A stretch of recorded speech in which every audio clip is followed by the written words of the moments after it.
Hi everybody, Diane here to talk to you about what I found on the new bookshelf today. As I have done in the past, I've taken a little swing by there to see what's new, and I found some hot authors still sitting on the new bookshelf. So here they are in alphabetical order. John Grisham's new book, Sparring Partners, is still on the new bookshelf. Barbara Kingsolver, who I know some of my close friends love her. Demon Copperhead, still on the new bookshelf. And J.D. Robb's Desperation in Death. By the way, number 55 in the series. So those of you who read J.D. Robb, it's waiting for you on the new bookshelf. These books and many more are here for you in the library lobby. So stop on by and check a whole bunch out. See you next time. Hi everybody, this is Patty Pennick. I'm head of youth services at the Goffstown Public Library, and today I wanted to talk to you a little bit about a very special collection we have in the children's room that you may or may not know about.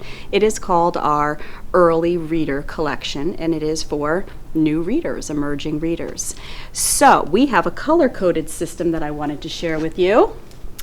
We have 4 different colors within the Early Reader Collection: green, blue, red, and yellow.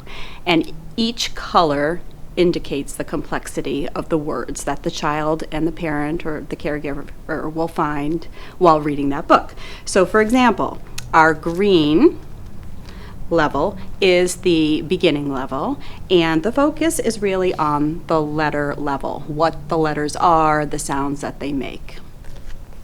The next level is the blue level, and in this part of the collection, the child will find very simple pictures and text that they can attempt to, sound out and feel very proud of themselves for reading a whole book. There's about 10 pages in each of these little booklets, so that's the blue level.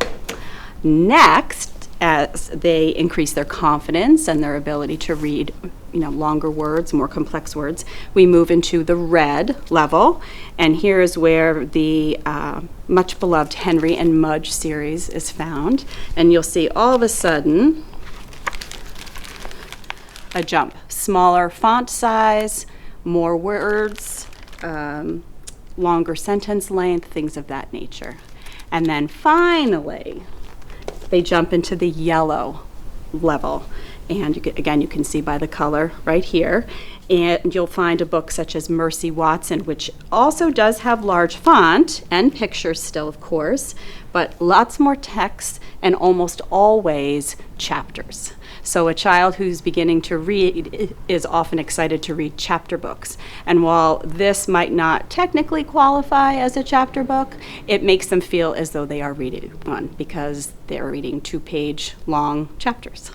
So if you have a new reader in your family and you want to help support them and encourage them along the way, I encourage you to come down to the library and check out our Early Reader Collection. Hi, I'm Stacy, Teen Services Library Assistant at the Goffstown Public Library. Okay, I am so excited to talk to you about 2 new books that are part of Loved series. So the first one, can you believe that the Michael Vey series is continuing on with book number 8? That's right. We have Richard Paul Evans coming out with The Parasite. So I know that Michael Vey fans are super, super excited. They are celebrating this series, and he's back with this electrifying 8th book, celebrating the return of the electric superheroes. So you want to catch that one. The next one is The Maze Runner. So now the series did complete with The Death Cure, and then there was 2 prequels after that.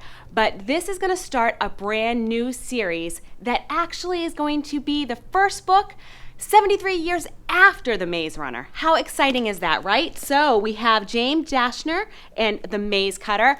I think these books are going to go flying off the shelves. These are series that are super popular. I can't wait till you read them.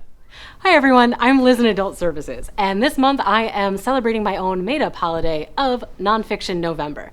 So my pick of the week is probably my favorite nonfiction title that I have read in the past year, and I've read quite a few. It's called Pandora's Jar by the author, classicist, and comedian Natalie Haynes. So Natalie Haynes takes 8 women from Greek myths. And you may be familiar with them from, fairy tales, from movies. But what she does is she takes these 8 women, Pandora, Medea, Phaedra, Eurydice, the Amazons, Clytemnestra, Jocasta, and Penelope. And she puts them in their original context. So she explains how maybe mistranslations have happened over the years, as in the case of Pandora's jar, not box. She also tells you all of the different versions of their myths that have ever existed to give you context about why they did what they did and why they are the way they are. So it's a really interesting, in-depth look. Now, this book is available as a print book through Gmilks.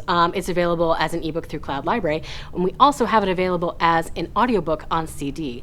And I highly recommend listening to this one as an audiobook. It's read by the author, Natalie Haynes, and as I mentioned, she's also a comedian. So she does a fantastic job of reading her own book. And she also ties all of these sort of like ancient myths into modern day pop culture as well, to make things feel really relevant. And she is a fantastic audiobook narrator because she also has her own podcast, which is Natalie Haynes Stands Up for the Classics. So if you're into Greek mythology or feminism or just very funny nonfiction books, I highly recommend Pandora's Jar.